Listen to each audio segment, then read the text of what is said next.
సోదరీ సోదరులారా, గత పాఠంలో మోషే ఫరో కుమార్తెకు కుమారుడయ్యాడని విన్నాము.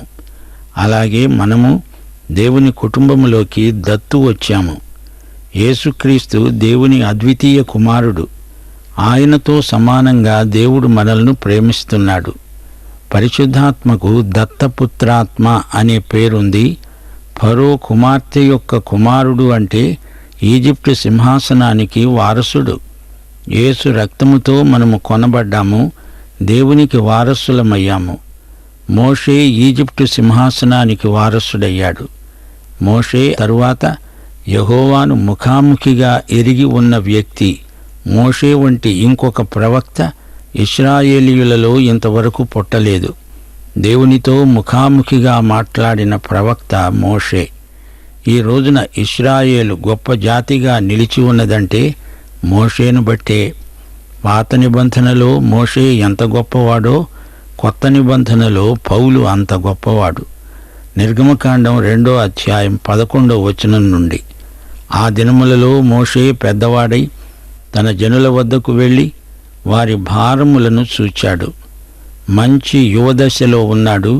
ప్రజల మధ్య సంచరించాడు. తన ప్రజలు ఇశ్రాయేలీయులు పరాయి దేశంలో బానిసలై బ్రతుకుతున్నారు. మోషే ఆలోచనలపై తల్లి ప్రభావం ఎంతగానో ఉంది.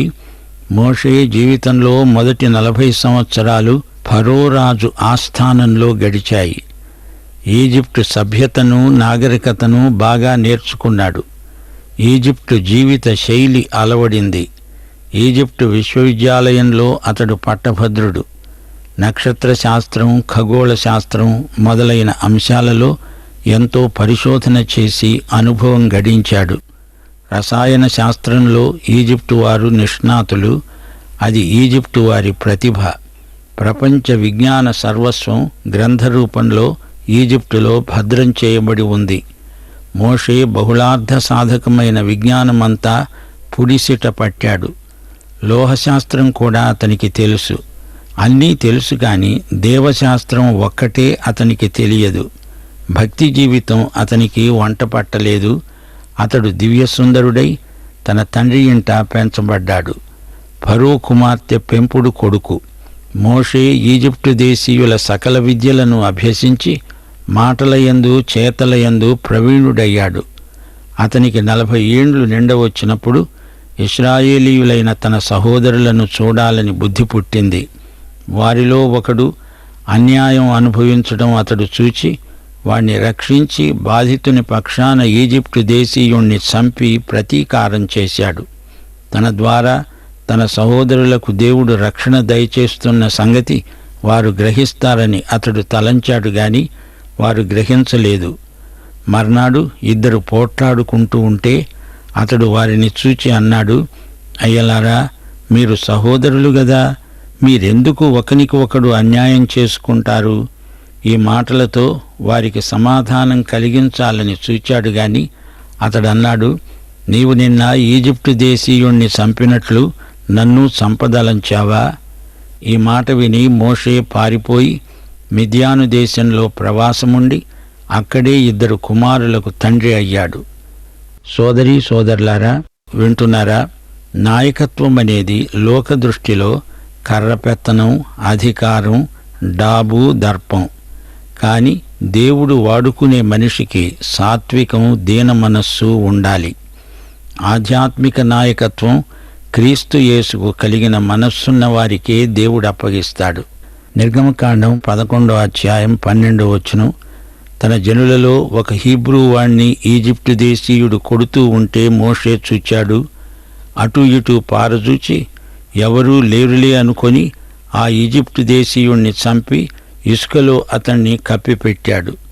ఇశ్రాయేలీయులు బానిసలు. మేస్త్రీ ఎవరో ఇశ్రాయేలీయుణ్ణి కొడుతున్నాడు. ఇది సర్వసాధారణ దృశ్యమే. మోషేకు పౌరుషం, స్వాభిమానం పుట్టుకొచ్చింది. ఈజిప్టు దేశీయుణ్ణి ఒక్క పోటు పొడిచాడు. మోషే అటూ ఇటూ చూచాడు, గాని పైకి చూడలేదు. పైకి చూస్తే దేవుడు కనిపించి ఉండేవాడు. దేవుని కంటే 40 సంవత్సరాలు ముందుగా పరిగెత్తాలని చూచాడు మోషే. కాని దేవుడు మోషేను మిద్యాను అరణ్య పాఠశాలలో బాగా నలగొట్టబోతున్నాడు. తాను చేసిన నేరం ఎక్కడ బయటపడుతుందో అన్న భయంతో ఫరో వద్ద నుండి మోషే పారిపోయాడు. వెడుతూ ఒక బావి దగ్గర కూర్చున్నాడు. మిద్యాను యాజకునికి 7 కుమార్తెలు. వారు నీళ్లు చేది తొట్లు నింపుతున్నారు. మోషే లేచి వచ్చి యాజకుని కుమార్తెలకు సాయం చేసి వారి మందలకు నీళ్లు పెట్టాడు. వారు రగూయేలు వద్దకు రాగా అతడన్నాడు, మీరింత త్వరగా ఎలా రాగలిగారు? వారన్నారు, ఈజిప్టు దేశీయుడొకడు మన మందలకు నీరు పెట్టడంలో మాకెంతో సాయం చేశాడు. తండ్రి అన్నాడు, అయితే అతన్ని భోజనానికి పిలుచుకురండి, పోండి. ఆ విధంగా మోషే రగూయేలుతో ఉండిపోయాడు. రగూయేలు తన కుమార్తె అయిన సిప్పోరాను మోషేకిచ్చి పెళ్లి చేశాడు. ఈ విషయంలో మోషే యేసు ప్రభువుకు ముందు గుర్తు. తన ప్రజలు తిరస్కరించినప్పుడు మోషే అన్యుల మధ్యకు వెళ్ళిపోయాడు. అన్యురాలిని భార్యగా స్వీకరించాడు. అలాగే యేసు ప్రభువును కూడా ఆయన స్వకీయులు అనగా ఇశ్రాయేలీయులు నిరాకరించగా ఆయన తన సంఘ వధువును అన్యుల మధ్య నుండి ఏర్పరచుకున్నాడు. ఆ తరువాత రెండోసారి ఆయన వచ్చినప్పుడు ఇశ్రాయేలు జాతి కూడా ఆయనను అంగీకరిస్తుంది. మోషే కూడా అంతే. అదే అతని నివాస స్థలం మిద్యాను అరణ్యసీమ. అక్కడ ఉండగా మోషేకు 2 కుమారులు కలిగారు. ఆ అరణ్యంలోనే మోషే సుశిక్షితుడై ఈజిప్టుకు వెళ్ళి అక్కడి నుండి తన ప్రజలను విడుదల చేస్తాడు. మోషే చేసుకున్న పిల్ల అన్యురాలు. మోషే మంచి భర్తే కాని ఈ దంపతుల మధ్య అంతగా సదవగాహన ఉన్నట్లు కనిపించదు. సిప్పోరా అనే పేరుకు అర్థం పిచ్చుక. సిప్పోరా పిచ్చుక లాంటిది. అసహనం ఎక్కువ. భారీ మనస్తత్వం లేదామెకు. ఆమె మనస్సు సంకుచితం. ఈమె పిచ్చుకమ్మ, కోకిలమ్మ కాదు, హంస కాదు, పిచ్చుక. ఆమె మోషేకు గెర్షోము అనే కుమారుణ్ణి కన్నది. గెర్షోము అంటే ప్రవాసి. ఈ విధంగా అనేక దినాలు గడిచాయి. ఈజిప్టు రాజు చనిపోయాడు. ఇశ్రాయేలీయులు తమ వెట్టి చాకిరీని బట్టి పెట్టిన మొర దేవునికి చేరింది. దేవుడు పితరులతో తాను చేసిన నిబంధన జ్ఞాపకం చేసుకున్నాడు. దేవుడు ఇశ్రాయేలీయులను చూచాడు. వారి యందు లక్ష్యముంచాడు. వారి పట్ల శ్రద్ధాసక్తులు చూపాడు. వారి క్షేమమును శ్రేయస్సును కోరే దేవుడు ఇశ్రాయేలు ప్రజలను విమోచించగోరాడు. ఈ గొప్ప జాతీయ మహోద్యమానికి మోషేను నాయకుణ్ణి చేయగోరుతున్నాడు. దేవుడు ఇశ్రాయేలు పట్ల ఎందుకింత శ్రద్ధ వహించాడు? వీరు ఈజిప్టు దేశీయుల కంటే మంచివాళ్లనా? కానే కాదు. ఇశ్రాయేలీయులు బుద్ధిమంతులై తను చెప్పిన మాట వింటారనా? అది కూడా కాదు. వారు విగ్రహారాధన ఎన్నడూ చెయ్యరులే అని వారిని చేపట్టాడు అందామా? అది కాదు. వీరి అర్హతలు యోగ్యతలను బట్టి కానే కాదు. వీరు మెడవంగని జనాంగం, అవిశ్వసనీయులు. అడపాదడపా విగ్రహారాధన చేస్తూనే ఉన్నారు. ఈజిప్టు దేశం నుంచి వచ్చేసిన తర్వాత కూడా ఏం చేశారో మీకు జ్ఞాపకముందా? బంగారు లేగదూడను పోతపోసి దాన్ని దేవుడని చెప్పి మమ్మను నడిపించుమని దాని వెంటపడ్డారు. దేవుడు వారితో, వారి పూర్వీకులతో తాను చేసుకున్న నిబంధనను బట్టి వారిని సహించాడు. ఆడి తప్పని దేవుడు, దీర్ఘశాంతుడు. అయ్యో, నా ప్రజలు నిస్సహాయులై బానిసత్వంలో మగ్గిపోతున్నారే అని దేవుడు వాపోతున్నాడు. వారి యావద్బాధలో ఆయన బాధ నొందాడు. తన ప్రజలతో ఆయన సంయుక్తపరుచుకుంటున్నాడు. తన ప్రజల బాధ తన బాధే అంటున్నాడు. మీ బాధ, మీ మూలుగు నేను విన్నాను. అబ్రహాము, ఇస్సాకు, యాకోబులతో నేను చేసిన నిబంధనను జ్ఞాపకం చేసుకుంటున్నాను. అవును, 4 శతాబ్దాలుగా వారు పడిన శ్రమలను దేవుడు గమనిస్తూనే ఉన్నాడు. రోమాపత్రిక 3వ అధ్యాయం 23-24 వచనాలు. ఏ భేదము లేదు. అందరూ పాపము చేసి దేవుడు అనుగ్రహించే మహిమను పొందలేకపోతున్నారు. కాబట్టి నమ్మేవారు ఆయన కృపచేతనే క్రీస్తు యేసునందలి విశ్వాసము ద్వారా నీతిమంతులని తీర్చబడుతున్నారు. అనగా పరిగణించబడుతున్నారు. ఉచితంగా అంటే నిర్హేతుకంగా, నిర్నిబంధంగా అని అర్థం. ఎందుకు రక్షించబడ్డాము? దానికి మరే కారణము లేదు. ఆయన కృప, ఆయన ప్రేమ. యోహాను సువార్త 15:25 ప్రభు అన్నాడు, వారు నిర్హేతుకముగా నన్ను ద్వేషిస్తున్నారు. ప్రభు, నన్నెందుకింత ప్రేమిస్తున్నావు అని అడగండి, దానికి జవాబు లేదు. ఆయన ప్రేమ, ఆయన కృప అవ్యాజమైనది. మన స్వశక్తితో కానీ, స్వప్రయత్నంతో కానీ మనల్ని మనం రక్షించుకోలేము. దేవుని కరుణ, కనికరము తప్ప మరే కారణము లేదు. దేవుడు మనల్ని ప్రేమించాడు, మనకు ఒక రక్షకుణ్ణి ప్రసాదించాడు. యోహాను సువార్త 3:16 దేవుడు మనల్ని ప్రేమించాడు అని ఈ వచనం స్పష్టంగా చెబుతోంది. ప్రేమ మాత్రమే కాదు, ఆయన కృప మనల్ని రక్షించింది. క్రీస్తునందలి విమోచనము ద్వారా ఆయన కృపచేత మనము రక్షించబడ్డాము. కొందరు ఈ సత్యాన్ని అర్థం చేసుకోకపోగా అపార్థం చేసుకుంటారు. నేను పాపిని నిజమే గాని దేవుడు నన్నెందుకు రక్షించాడంటే నేనెంత గొప్ప సేవ చేయగలనో ఆయనకు తెలుసు, అందుకే ఆయన నన్ను పట్టుకున్నాడు అంటారు. ప్రియ శ్రోతలు, ఇది కేవలం పొరపాటు. మన నిష్ప్రయోజకత్వాన్ని తగ్గించాల్సిన అవసరమేమీ లేదు. పాపి పాపే. దేవుని కృపా కనికరం మాత్రమే మన రక్షణకు ఆధారమని గ్రహించండి. రోమాపత్రిక 7:18 భక్త పౌలు అంటున్నాడు, నాయందు అనగా నా శరీరమందు మంచిది ఏదీ నివసించదని నేనెరుగుదును. చెప్పులేసుకున్న వానికి తెలుస్తుంది చెప్పు ఎక్కడ కరుస్తుందో. మానవ పాపిలో మంచిది ఏదీ లేదు. అందుకే ప్రభువు మనకు నూతన స్వభావమిస్తున్నాడు. పాత స్వభావాన్ని పట్టుకొని సిలువ వేయమంటున్నాడు. పాతది పూర్తిగా చెడ్డది, మంచిది కానే కాదు. అలాగే ఇశ్రాయేలు జాతిలో మంచిది ఏదీ లేదని ఆయన ఎరుగును. వారు దాస్యంలో మగ్గిపోతూ, కుంగి కునారిల్లిపోతూ ఉంటే దేవుడు కనికరించి కృపతో వారిని సంరక్షించాడు, కాపాడాడు. దేవుడు పాపి అయిన మానవుణ్ణి అతని నిస్సహాయ స్థితిలో రక్షించాడు, రక్షకుణ్ణి ప్రసాదించాడు. దేవుని ప్రణాళిక అంతా దేవునిదే. మానవుడు దానిని ఉన్నది ఉన్నట్లు అంగీకరించాలి, లేకపోతే నాశనం తప్పదు. దేవుడు చేయవలసిందంతా చేశాడు. ఇప్పుడు మానవుని విశ్వాస తీర్మానం మీద అంతా ఆధారపడి ఉంది. దేవుని ఏర్పాటు ఎంతైనా నమ్మదగింది. దేవుడు నమ్మదగినవాడు. కృప అంటే మనలను రక్షించేందుకు దేవుడు కనపరచిన ప్రేమ. శ్రోతలు, మళ్ళీ చెప్పనివ్వండి, దేవుడు కృపచేతనే మనల్ని రక్షిస్తున్నాడు. ఆయన ప్రేమతో క్రీస్తునందు మనకు విమోచన ప్రసాదించాడు. సోదరీ సోదరులారా, మోషే జీవితంలో మొదటి 40 సంవత్సరాలు ఈజిప్టు రాజాస్థానంలో గడిచింది. తరువాత 40 సంవత్సరాలు మిద్యాను అరణ్య సీమలో, చివరి 40 సంవత్సరాలు మోషే నాయకుడుగా ఇశ్రాయేలు ప్రజను నడిపించాడు. మోషే నాయకత్వంలో మనకు ఎన్నెన్నో ఆధ్యాత్మిక పాఠాలు లభిస్తాయి. ఈజిప్టుకు వచ్చిన తెగుళ్లు 10. విగ్రహారాధన ముమ్మురంగా జరిగే ఆ దేశంలో మనుషుల మౌఢ్యంతో దేవుడు చేసిన యుద్ధమే 10 తెగుళ్లు. దుష్ట శక్తులు ఓడిపోతాయి, దేవునికే జయం, దిగ్విజయం.